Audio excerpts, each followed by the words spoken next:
Hello everyone, welcome back to our channel Indian mom dairy.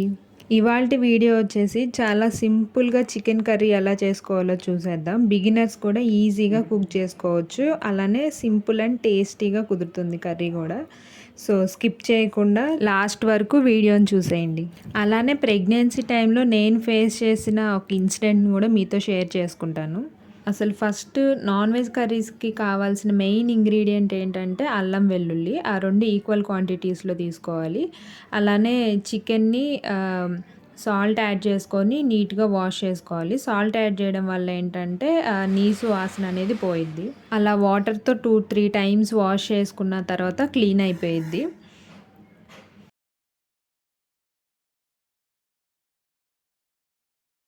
ఇందాక cut చేసి పెట్టుకున్న అల్లం వెల్లుల్లిని పేస్ట్ చేసి పక్కన పెట్టుకోవాలి. పేస్ట్ పట్టేటప్పుడు వాటర్ ఏమి యాడ్ చేయకుండా ఉంటే ఎక్కువ రోజులు స్టోర్ చేసుకోవచ్చు ఫ్రిడ్జ్లో. అలానే 2 మీడియం సైజ్ ఆనియన్స్ని కట్ చేసి పక్కన పెట్టుకోండి. ఇదేంటంటే ధనియాల పొడి. నేను ఓన్లీ ధనియాల పొడి సపరేట్గా పట్టుకుంటాను. ఈ పౌడర్ ఉందని నేను ప్రాసెస్ని షేర్ చేయట్లేదు, ఈసారి చేసినప్పుడు షేర్ చేస్తాను.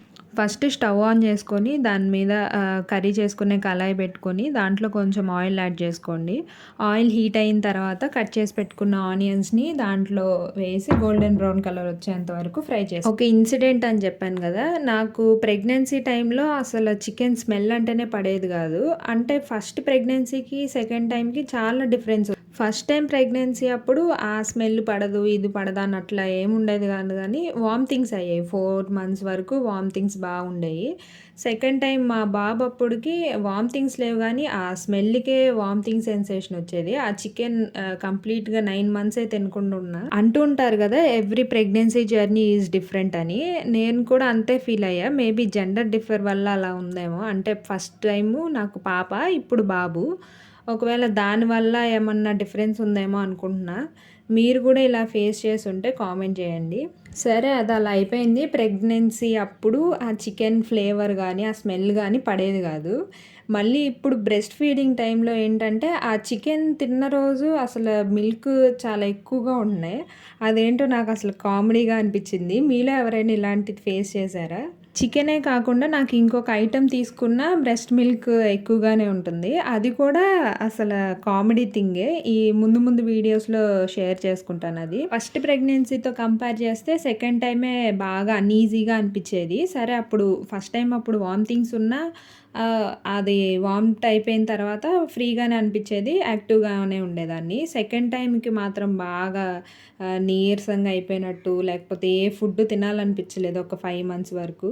ఇంకా అందరూ అంటుండేవాళ్ళు, ఈసారి నువ్వు బాగా సిక్ అయిపోయావు, నీకు ఖచ్చితంగా బాబే పుడతాడు అలా అన్నట్టు. ఇంకా నిజంగా ఫైనల్గా బాబే పుట్టాడు. ఇంకా సిక్ అవ్వడం, లేకపోతే ఫుడ్ తినాలనిపించకపోవడం, ఇవన్నీ కామన్ థింగ్సే అందరికీ. ఇంకా నాకు అలానే ఉండేది. కాకపోతే లక్ ఏంటంటే నాకు ఇద్దరు బేబీస్కి కాంప్లికేషన్స్ లేవు. చక్కగా హెల్దీగానే పుట్టారు బేబీస్ ఇద్దరు. కాకపోతే ఎంత చెప్పినా మనం ఫస్ట్ ప్రెగ్నెన్సీని ఎంజాయ్ చేసినంత బాగా సెకండ్ టైంని ఫీల్ అవ్వలేము. ఒక టెన్షన్ ఏంటంటే ఫస్ట్ పాప ఉన్న వాళ్ళకేంటి, అమ్మో నెక్స్ట్ ఎవరు పుడతారో, మళ్ళీ పాప మళ్ళీ బాబా అన్న ఒక టెన్షన్ ఉండిద్ది. లేకపోతేనేమో ఫుడ్ విషయంలో కూడా ఫస్ట్ టైం బాగా కేరింగ్గా తీసుకుంటూ ఉంటాం అన్ని ఫుడ్స్. అలాగా సెకండ్ టైం అప్పుడు నేనైతే అసలు సరిగ్గా డ్రై ఫ్రూట్స్ కానీ అలాంటివి ఏది తినేదాన్ని కాదు. ఫ్రూట్స్ కూడా ఎప్పుడో ఒక్కసారి అంతే ఇంకా. సో ఇప్పుడు ఎవరైతే సెకండ్ టైం ప్రెగ్నెంట్ ఉమెన్స్ ఉంటారో వాళ్ళు ఇంక ఇదే లాస్ట్ అన్నట్టు. అంటే మనల్ని తిను తిను బేబీ కోసమైనా తినాలి నువ్వు అని బతిలాడి బతిలాడి పెట్టడం. అంటే ఆ తర్వాత పెట్టరా అంటే పెట్టరు అని కాదు, కానీ ఇంకా ఎంతైనా ఒక డిఫరెన్స్ ఉండిద్ది. క్యారింగ్ అప్పుడు కేరింగ్ వేరు ఉండిద్ది, నార్మల్ ఉన్న వాళ్ళకి కేర్ వేరుగా ఉండిద్ది. సో ఏది తినాలనిపిస్తే ఇప్పుడే మంచిగా తినేయండి. సో మన ఇంకా కర్రీ ప్రాసెస్కి వచ్చేస్తే ఆనియన్స్ దగ్గర ఆగిపోయాం కదా, ఆనియన్స్ ఫ్రై అయిపోయిన తర్వాత అల్లం వెల్లుల్లి పేస్ట్ యాడ్ చేసుకోవాలి. అది పచ్చివాసన పోయేంత వరకు ఫ్రై చేసుకొని దాంట్లో వాష్ చేసి పెట్టుకున్న చికెన్ యాడ్ చేసుకోవాలి. ఇప్పుడు అందులోనే ఒక స్పూను సాల్ట్, అలానే పసుపు యాడ్ చేసుకొని కలుపుకోవాలి బాగా కలిసేలాగా. ఇప్పుడు చికెన్ 90% కుక్ అయ్యేంత వరకు కుక్ చేసుకోవాలి. ఇప్పుడు అందులో కారం, అలానే టేస్ట్కి తగ్గట్టు సాల్ట్ యాడ్ చేసుకోవాలి. ఇప్పుడు అందులో ధనియాల పొడి కూడా 1.5 స్పూన్ వేసుకోవాలి.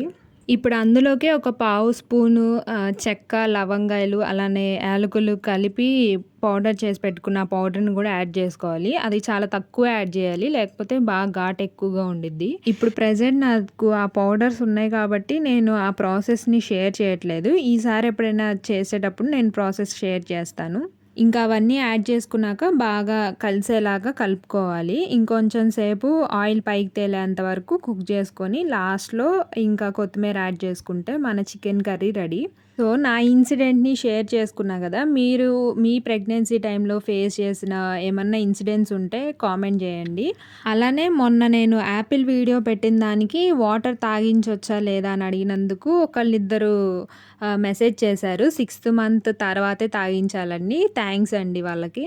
చాలామంది వీడియోస్ చూసి వెళ్ళిపోతున్నారు. సబ్స్క్రైబ్ కూడా చేసుకోండి. మీ సపోర్ట్ ద్వారా నా ఛానల్‌లో ఇంకా మంచి మంచి వీడియోస్ పెట్టడానికి అవకాశం ఉంటుంది. Please do subscribe. అలానే కామెంట్ చేయడం మాత్రం మర్చిపోకండి. నా వీడియోస్ మీకు యూజ్ అవుతున్నాయా లేదా అని నాకొక ఐడియా కోసం.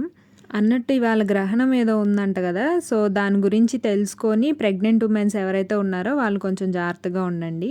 అలానే నేను చెప్పిన ఈ ప్రాసెస్‌లో కర్రీని ట్రై చేసి ఎలా వచ్చిందో కామెంట్ చేసేయండి.